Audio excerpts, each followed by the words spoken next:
0.5 seconds. The time it takes to evade a slap. Barely a fraction more than what it takes to bat an eyelid. Not enough time for a reaction? Well, not unless you are superhuman. Got him! That was just done by sheer pace. But there are a few situations that demand this sort of reaction, especially when it comes to sports. On him! Straight through! Talk of pace, 146.7. From evading a prize boxer's knockout blow to setting off after the starter's pistol is sounded. Split-second reactions are super skills that are often taken for granted. Ever wonder if such quick reactions come into play in a seemingly sober sport like cricket? How about while facing the likes of Mitchell Starc? That's bang on target! Straight away he gets the breakthrough! Can you imagine the time a batsman gets to dig out a well-directed Yorker from this Aussie pace machine? Just ask any test batsman who's faced a top-class pacer. Great pace from Rabada, and that's Steve Smith. And I was lucky enough to face Wazza Makram, Wacko Yunus, Malcolm Marshall, Curtly Ambrose, and the list goes, Alan Donald. And you've got just under 1/3 of a second to read the ball, what length, work out what my shot is, and now hit it.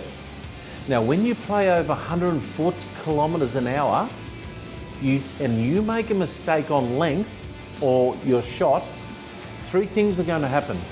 1, you miss it. 2, you're out. Or 3, you're killed or badly hurt.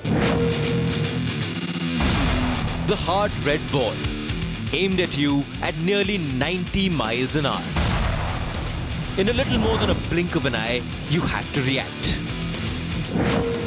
What do you do next? Can you even see the ball? Or does it all happen so fast that it is nothing but a blur? Ball after ball, these unanswered questions. In today's fittest, strongest and fastest segment, we intend to answer them.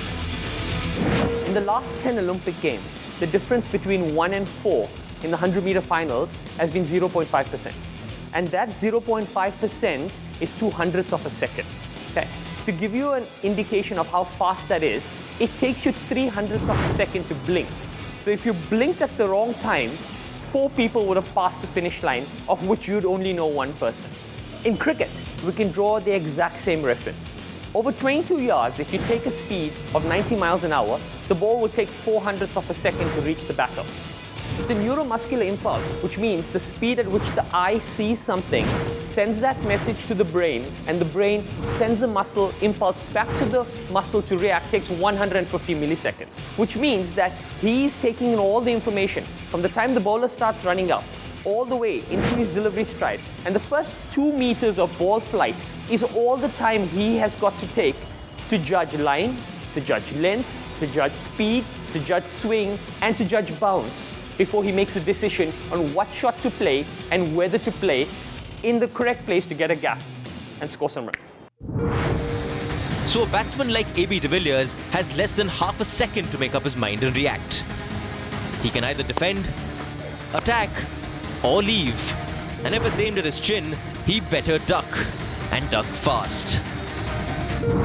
So in that moment of truth, what goes on in his mind? Does fear overcome skill? You can't afford to play with the fear of actually getting hurt or fear of failure. The minute you cross the boundary, you realize the guy's quick. It's a big mental thing. You've got to just overcome that fear of, okay, this guy's actually fast. If I do miss it, I might actually break a rib. Once you overcome that, and that's always been a part of my game from a young age. You always, as a youngster, feel like, oh, but this guy's fast. Am I going to get hit? I mean, if I miss the pool shot, he's going to hit me on my helmet. What can happen? That's something you just got to work at and learn to do throughout your career. The other thing is to wait for a ball. No matter how fast he is, you got to allow your brain, like I said before, to read what's happening. So those are the 2 things I'll just focus on.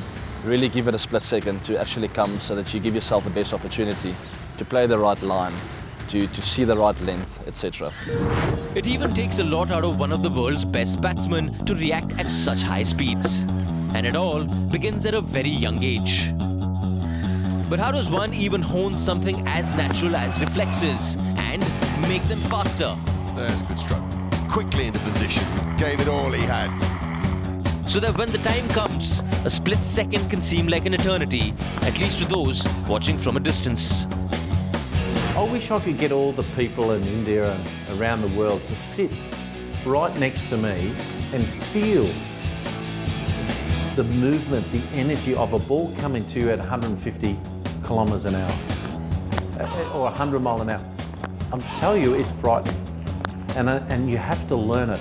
Yeah, you have to get into bowling machines and feel the heat to get used to it. Because I went in 1984 to the West Indies and they belted me up. I've never seen ferocious pace like it. So I had to go back into the indoor nets and face fast bowling and get used to it and then cope. But it's amazing, this body. God gave us a body that we can move. We can make judgments.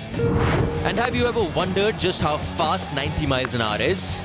How much time does Virat Kohli have when he faces the best in the world? Well, wonder no more. We decided to run a test with one of our own.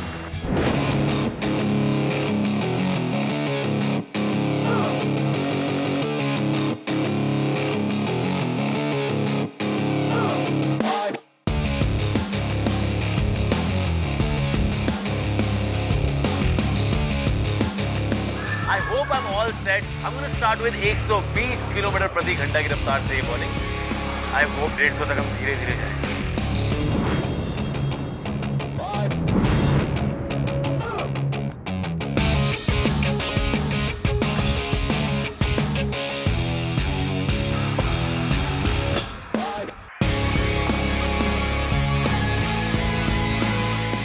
This was 122. मैं सच बता रहा हूँ, half पे pitch पे ना ball दिखनी बंद हो जाती है.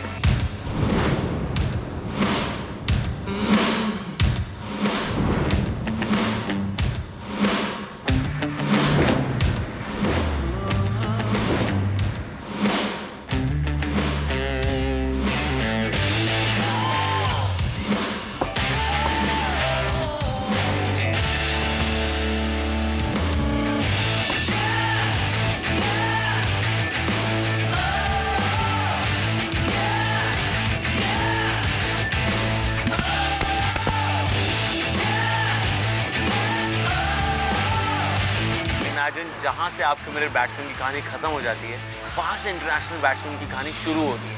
It's really tough. 90 miles an hour, certainly a tad too much for the likes of Apar Shakti, and of course, for the most of us.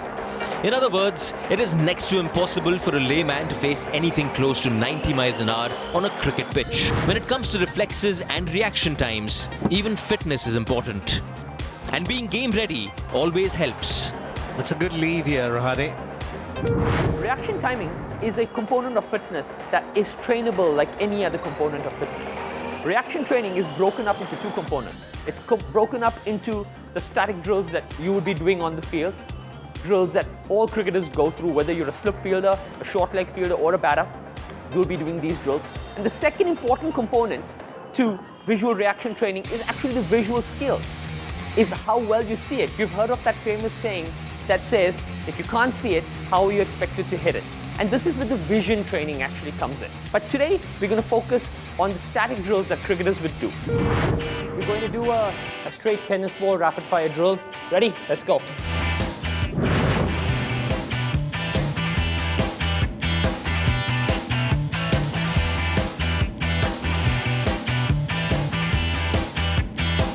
Now we're going to do a bit of a reaction drill.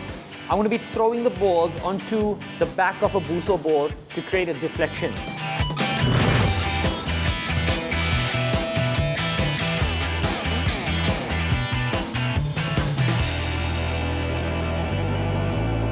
Now we're going to do what's called a T drill for reaction. The athlete will be sitting in front of me, focusing on my face.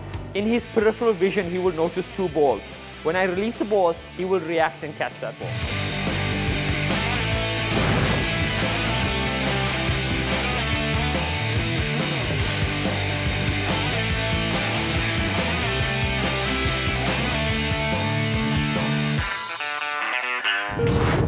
Facing deliveries at 90 miles an hour is no child's play.